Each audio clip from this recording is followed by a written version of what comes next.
कहते हैं कि जब किसी को किसी से प्यार होता है तो वो प्यार ना ऊंच देखता है, ना नीच देखता है, ना जाति, ना धर्म, ना अमीरी, ना गरीबी, कुछ नहीं देखता है। प्यार होता है तो बस प्यार हो जाता है। आज की जो सच्ची घटना मैं आपको सुनाने जा रहा हूँ, इस सच्ची घटना में कुछ ऐसा ही होता है। एक दूसरे को पहली नज़र में देखते हैं और प्यार कर बैठते हैं, लेकिन वो नहीं जानते थे कि उनका प्यार कितना भारी पड़ने वाला है। ऐसी कहानियाँ आपने टेलीविज़न पर, फिल्मों में देखी होंगी, कहानियों में सुनी होंगी, मगर ये कहानी बिल्कुल रियल कहानी है, सच्ची कहानी है। ये कहानी है उस प्रदेश की, न केवल उस देश की, बल्कि कई मुल्कों तक इस कहानी की गूंज जब फैलती है तो लोग सुनकर हैरान रह जाते हैं, परेशान हो जाते हैं कि कोई किसी के लिए किस हद तक जा सकता है। वाकई इसने न केवल हदों को पार किया बल्कि सीमाओं को भी तोड़ दिया। आदाब, नमस्कार, सत श्री अकाल। मैं उस्मान सैफी। आज की जो सच्ची घटना मैं आपको सुनाने जा रहा हूँ, ये सच्ची घटना है पंजाब प्रदेश का एक ज़िला है लुधियाना, और इसी लुधियाना ज़िले का एक शहर है जगराऊँ। बात कर रहा हूँ नवंबर 1994 की। शाम का समय हो रहा था। कबड्डी खेलकर कुछ खिलाड़ी आए हुए थे और वो एक कमल चौक टैक्सी स्टैंड है इसी जगराऊँ शहर में, वहाँ पर टेम्पो का इंतज़ार कर रहे थे। 2-3 खिलाड़ी थे, आपस में हंसी मजाक, हंसी मस्करी कर रहे थे और अपने टेम्पो के आने का इंतज़ार कर रहे थे। अचानक से सामने से नज़र पड़ती है 3 महिलाएं हैं जो दूर से चली आ रही हैं, और जैसे जैसे वो दूर थीं वो पास आते चली जाती हैं, तो उसमें देखकर साफ अंदाज़ा लगाया जा सकता था कि 2 की थोड़ी उम्र ज़्यादा थी। एक लड़की बेइंतहा खूबसूरत, जिसकी उम्र लगभग 20 साल के आसपास रही होगी। उन्हें भी इसी टेम्पो में बैठना था जिस टेम्पो के अंदर इन खिलाड़ियों को बैठना था। अब टेम्पो भर जाता है, सवारियां ज़्यादा हो जाती हैं, दोनों खिलाड़ी पीछे लटक जाते हैं। वो खड़े होकर चल रहे थे, और टेम्पो कुछ इस तरह से होता है जैसे पंजाब साइड में चलते हैं, कुछ अलग तरह के टेम्पो, ऐसा नहीं जैसे दिल्ली में चलते हैं। वो बड़ा था, पुराने ज़माने का। वो लड़की कुछ इस तरह से बैठी हुई थी कि उस लड़के की आंखें उस लड़की से लगातार मिल रही थी।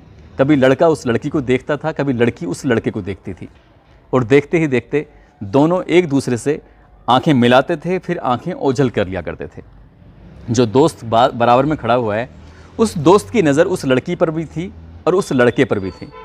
तभी वो खिलाड़ी उस लड़के से कहता है, अपने दोस्त से, कि अगर इसका साथ मिल जाए तो पूरी ज़िंदगी ऐसे ही गुजार दूंगा, एक बार बस मिल जाए। ऐसे ही बोल रहा था।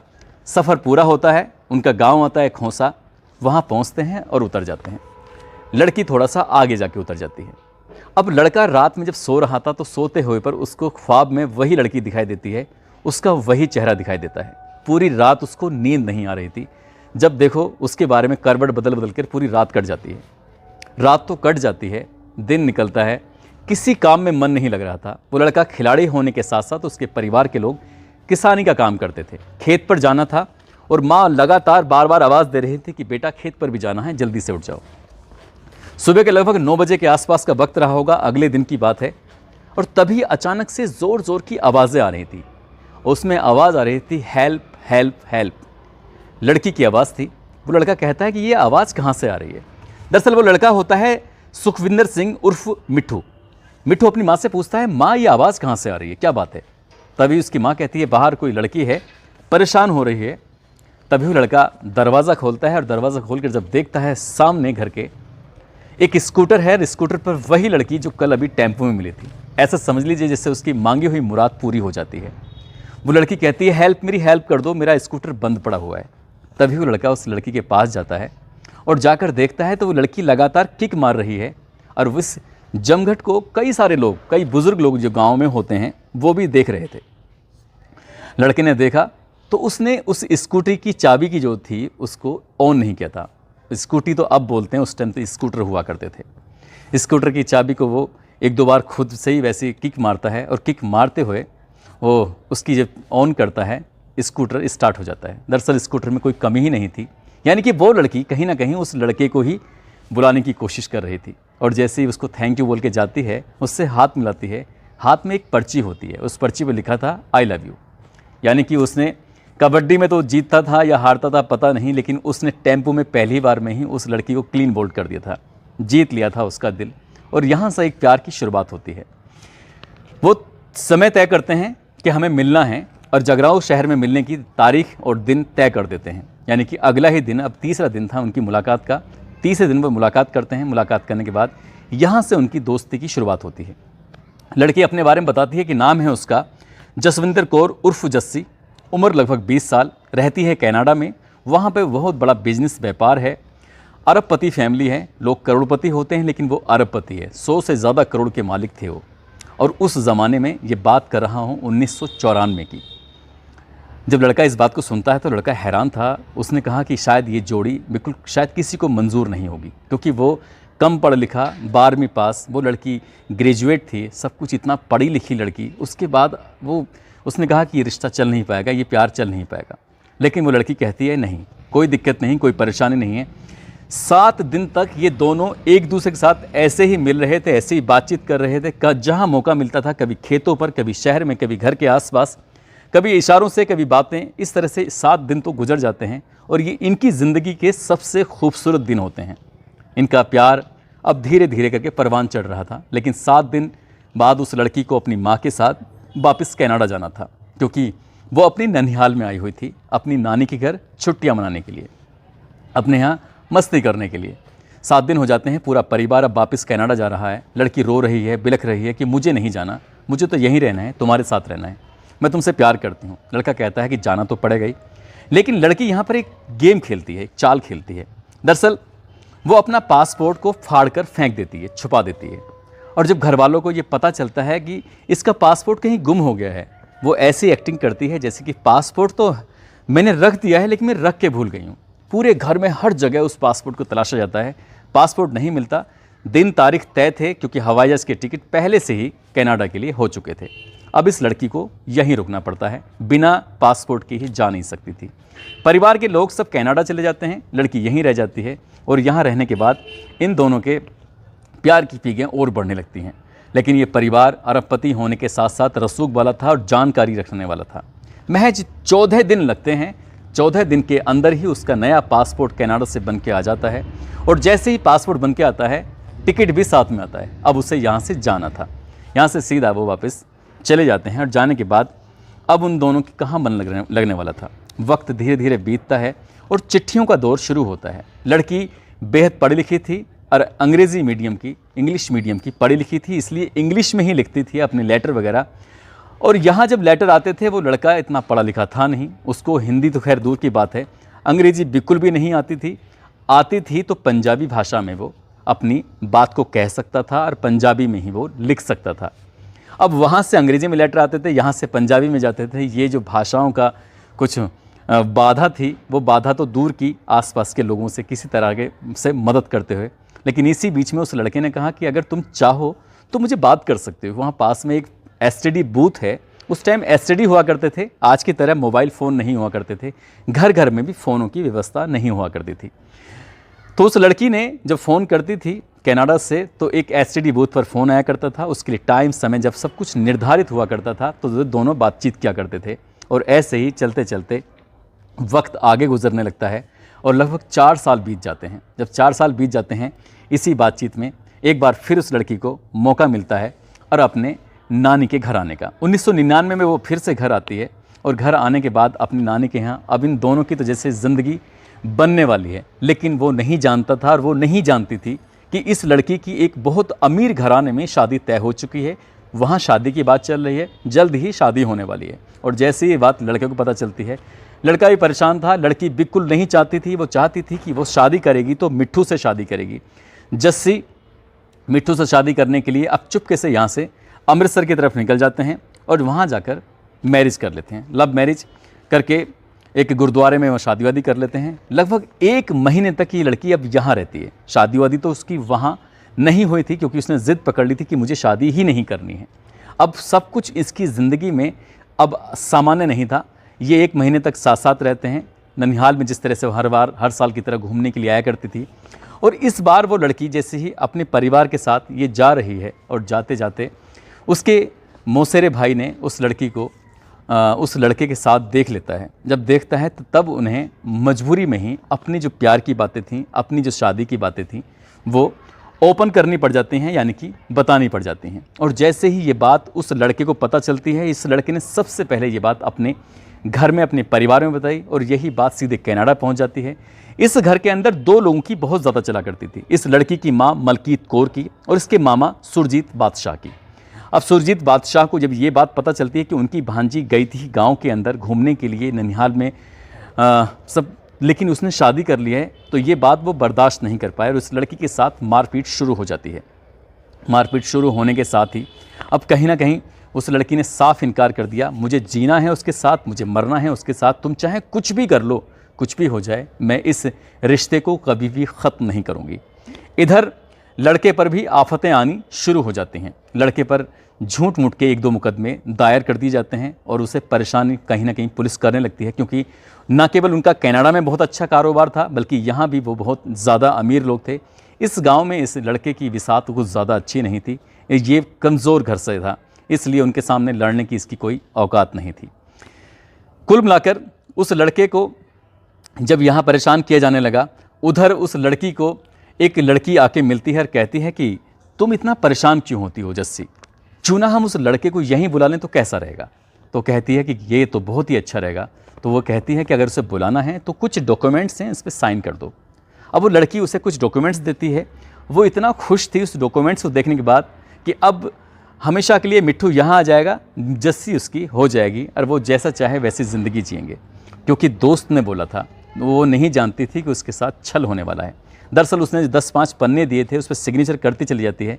सिग्नेचर के बीच में एक ऐसा भी सिग्नेचर कर देती है, उस सिग्नेचर के का जो कागज़ था सीधा इंडिया आता है, लुधियाना के एसएसपी के पास जाता है और उसमें लिखा हुआ था, इसने मेरा अपहरण किया है, इसने मेरे साथ गंदा काम किया है और इसने ये ज़बरदस्ती मेरे साथ शादी की है। बस इतना था कि जस्सी कि इस लेटर को पुलिस गंभीरता से लेती है और मिट्ठू को जब उठाने की बात आती है तो मिट्ठू छुप जाता है, दुबक जाता है। क्यों दुबकना लाजमी था, नहीं पुलिस उसे बहुत ज़्यादा परेशान करती।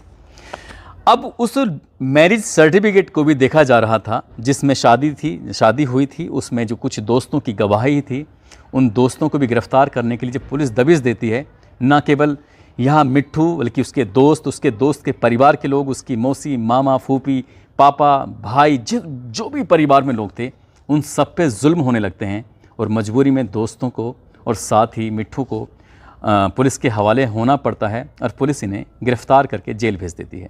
जैसे जेल भेजती है, कुछ समय के बाद अब पता चलता है जस्सी को कि उसके प्यार को, उसके पति को पुलिस ने गिरफ्तार किया है, जेल भेज दिया है और उसी से जो लेटर लिखवाया गया था, उससे सिग्नेचर जो कराए थे, उसी के सिग्नेचर की वजह से अब यहाँ से वो सब सीमाओं को तोड़ते हुए मौका पाते ही यहाँ ये भी बताया जाता है कि जस्सी के जो पापा थे और जस्सी का भाई, ये दोनों ही इसकी मदद करते हैं और उसको कनाडा से इंडिया भगाने में मदद कर देते हैं, जबकि माँ इसका विलेन का रोल अदा कर रही थी और उसके जो मामा होते हैं वो भी विलेन का रोल अदा कर रहे थे।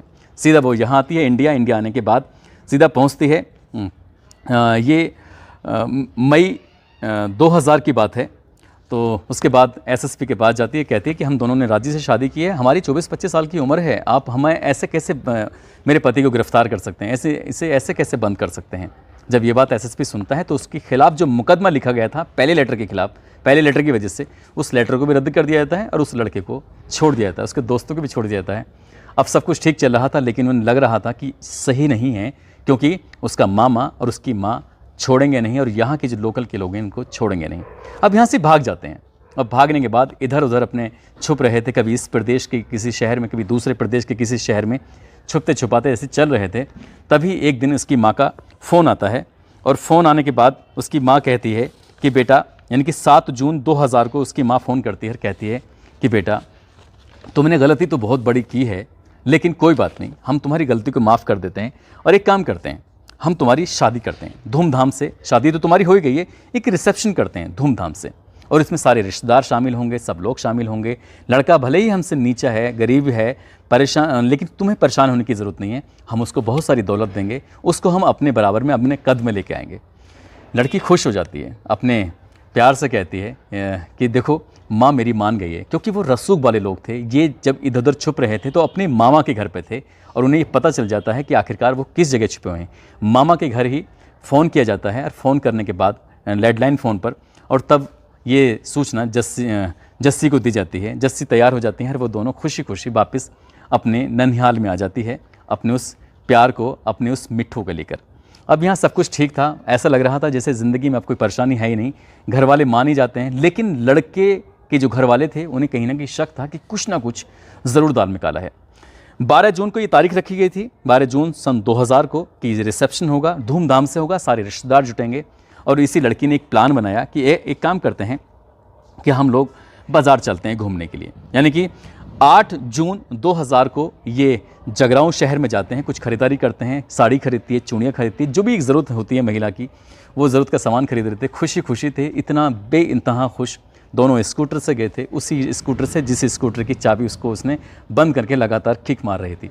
जब घर वापस आ रहे थे तो उन्हें नहीं पता था कि कुछ लोग उनका पीछा कर रहे हैं। और पीछा करते करते उस लड़के ने अपने स्कूटर से बचने की काफ़ी कोशिश की, लेकिन उनके पास कार थी। और जैसे ही वो आगे स्कूटर चल रहा है तो बराबर से ही खिड़की से झांकते हुए एक व्यक्ति ने रोड ली और बहुत तेज़ी के साथ जो मारता है, तो ये जो मिट्ठू होता है ये तो बच जाता है, लेकिन जस्सी को वही रोड लग जाती है, स्कूटर गिर जाता है। स्कूटर गिर जाता है। अब इसके बाद वो लोग इस मिट्ठू को पकड़ते हैं और उसको पीटना शुरू कर देते हैं, बहुत बुरी तरह से, लातों से, घूंसों से इस तरह से मार रहे थे, गिरा गिरा के मार रहे थे। जस्सी चिल्ला रही थी, चीख रही थी और अपने प्यार को बचाने की अपील कर रही थी कि इसको मत मारो, ये मर जाएगा, इसको मत मारो। और हेल्प जैसे वो पहले आवाज़ लगाई, क्योंकि उसे ज़्यादा अच्छे से ना पंजाबी आती थी और ना ही वो लोकल की भाषा वगैरह जानती थी, हिंदी में बहुत कम बातें करती थी। लेकिन उसने बार बार चीख चीख के, चिल्ला कर बचाने की अपील की। लेकिन वहाँ जंगल था, दूर दूर तक आवाज़ पहुँच नहीं रही थी। और वो मारते रहते हैं, कभी तलवार से काटते हैं, कभी रोड से मारते हैं। और उसकी जब खून निकलने लगते हैं, ब्लड निकलने लगता है और उसकी तरफ से कुछ हलचल होनी बंद हो जाती है, ऐसा लगता है जैसे वो मर गया है। यानी कि उसको मरा हुआ समझकर छोड़ देते हैं। उस लड़की को पकड़ते हैं, फिर वहीं से खड़े होकर कनाडा फ़ोन किया जाता है उसकी माँ मलकीत कौर के पास। कहते हैं कि तुम्हारा काम हो गया है और इस काम के बदले में 7 लाख रुपए की रकम अदा की गई थी। यानी अदा जब हुई थी उसका काम हो चुका था, यानी कि अब मिट्ठू मर चुका है उनके लिए। यहाँ से उसके लिए लेके जाते हैं एक फार्म हाउस पर। और फार्म हाउस पर ले जाने के बाद उस लड़की से को घर ले जाने की तैयारी कर रहे थे। लेकिन लड़की कहती है कि ये जो करतूत है माँ, ये तुम्हारी करतूत मैं पूरी दुनिया को बताऊँगी, पुलिस को बताऊँगी। दोनों माँ बेटी की बात फ़ोन पर चल रही थी। जब माँ ने कहा कि अभी 10 मिनट या 5 मिनट का ब्रेक लेते हैं, उन गुंडों से अभी बात करते हैं, माँ ने और उसके मामा ने बैठकर एक प्लानिंग की, क्योंकि मामा भी कनाडा में रहता था। और वहीं से एक आदेश होता है कि ठीक है, इसको भी मार डालो। अब उस लड़की को भी बहुत बुरी तरह से मारा जाता है, उसके शरीर के हर हिस्से पर चोट दी जाती है, शरीर को बोतलों से, उसकी कांच से काटा जाता है, उससे रोड से मारा जाता है, तलवार से काटा जाता है। और कई दिनों के बाद उसकी लाश एक नहर से मिलती है। लेकिन उधर वो लड़का जो गंभीर रूप से जस्सी घायल पड़ा हुआ है, वो मरा नहीं था, उसकी सांसें चल रही थी, शायद बचने की उसमें उम्मीद थी। वहाँ से 2 मज़दूर अपनी साइकिल लेके गुजर रहे थे और उन मज़दूरों ने किसी तरह से उस जस्सी मिट्ठू को हॉस्पिटल तक पहुँचाया और उसका इलाज शुरू हो जाता है। लगभग 1.5 महीने तक वो एक कोमा जैसी हालत में रहता है, किसी स्थिति में नहीं था। और किसी स्थिति में ना होने की वजह से जब उसे डॉक्टर ठीक करते हैं, उसका इलाज हो जाता है, जब उससे आंखें खुलती हैं तो पता चलता है कि उसकी सब आंखें खुलने के बाद सबसे पहले पूछता कि जस्सी कहाँ है, क्या जस्सी ठीक है कि नहीं है। लेकिन उसे पता चलता है कि जस्सी ठीक नहीं है, जस्सी मर चुकी है। जस्सी की लाश एक नहर में मिली थी। जस्सी के माँ ने और उसके मामा ने उस लाश को पहचानने से इनकार कर दिया था। और जस्सी के जो पापा थे और भाई थे, उनमें इतना खौफ था माँ का और मामा का कि वो भी इस लाश को पहचानने से इनकार कर देते हैं। लेकिन यहीं से अब मिट्ठू प्लान करता है कि किसी भी आरोपी को, किसी को भी छोड़ेगा नहीं, क्योंकि उसके साथ जो हुआ था वो धारा 307 तो बनी ही जाती है। लेकिन जिस तरह से उसने मिट्ठू के बारे में बोलना शुरू किया था, वो बात शायद उससे कहीं ज़्यादा हो जाती है। अब कहानी यहीं से आगे बढ़ती है और वो लगभग 13 लोगों के विरुद्ध गंभीर धाराओं में मुकदमा दर्ज करा देता है। मुकदमा दर्ज होता है, पुलिस वालों अब इस मामले की जांच पड़ताल में जुट जाते हैं, क्योंकि एक कैनेडियन लड़की जो NRI होती है, उसका इंडिया के अंदर मरना ये अपना आप में बड़ा अपराध माना जाता है। और पुलिस वाले जब इस मामले की जांच करते हैं तो इस अपराध में माँ, मामा और एक पुलिस इंस्पेक्टर जो कि पंजाब पुलिस का होता है, जिसका नाम जगविंदर सिंह होता है, इन सहित 13 लोगों का नाम शामिल होता है। पुलिस जब जांच करती है, जांच करने के बाद इन्हें गिरफ्तार करती है। लेकिन माँ और मामा कनाडा में होता है, बाकी यहाँ पर 9 लोगों को गिरफ्तार कर लिया जाता है।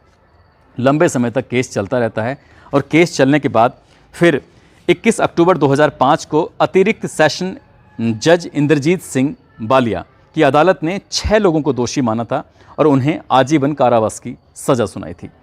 जब ये सब कुछ ऐसे ही होता है, इसमें पुलिस इंस्पेक्टर की भूमिका होती है और 7 लाख रुपए में मारने की बात तय हुई थी मिट्ठू को, और जब इस लड़की को मारा गया था तो 7 लाख रुपए और दिए गए थे अपनी ही बेटी को मारने के लिए, यानी 14 लाख रुपए में ये 2 हत्याओं की बात हुई थी। लेकिन मिट्ठू की किस्मत अच्छी थी, मिट्ठू बच जाता है और बचने के बाद अपनी प्रेमिका के लिए, अपनी पत्नी के लिए जब इंसाफ की लड़ाई लड़ता है तो उसने कसम खाई थी कभी किसी से शादी नहीं करेगा, अपनी ही से प्रेमिका को इंसाफ दिलाएगा। इस बीच में एक महिला उसके पास आती है और पास नहीं आती बल्कि पुलिस के पास सीधे पहुंच जाती है और कहती है इसने मेरे साथ रेप किया है, बलात्कार किया है। उस पर एक मुकदमा दर्ज हो जाता है। यहाँ मिट्ठू को जेल जाना पड़ता है। मिट्ठू जेल में रहता है कई साल के बाद। जब छूट के बाहर आता है फिर उसके घर वाले रसूख अपनी ताकत का गलत इस्तेमाल करते हैं और उस पर मुकदमा दर्ज कराते हैं चरस गांजा बेचने का।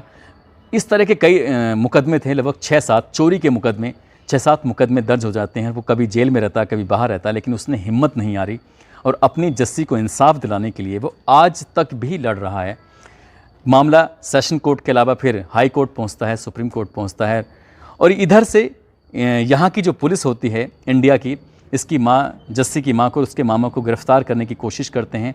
उधर वो कनाडा की हाई कोर्ट या सुप्रीम कोर्ट में जाकर वहाँ अपील करते हैं, यानी कि वो इंडिया नहीं आना चाहते। जो प्रत्यार्पण की एक प्रक्रिया होती है उसके तहत वो जब इंडिया लाने की कोशिश कर रहे थे तो बार बार वो कानून का दाव पेच का इस्तेमाल कर रहे थे। लेकिन 18 साल उनको लगते हैं इंडिया लाने में, लेकिन उनके पास पैसा था और यहाँ उन्होंने पुलिस वालों को अच्छी तरह से ख़रीद लिया था।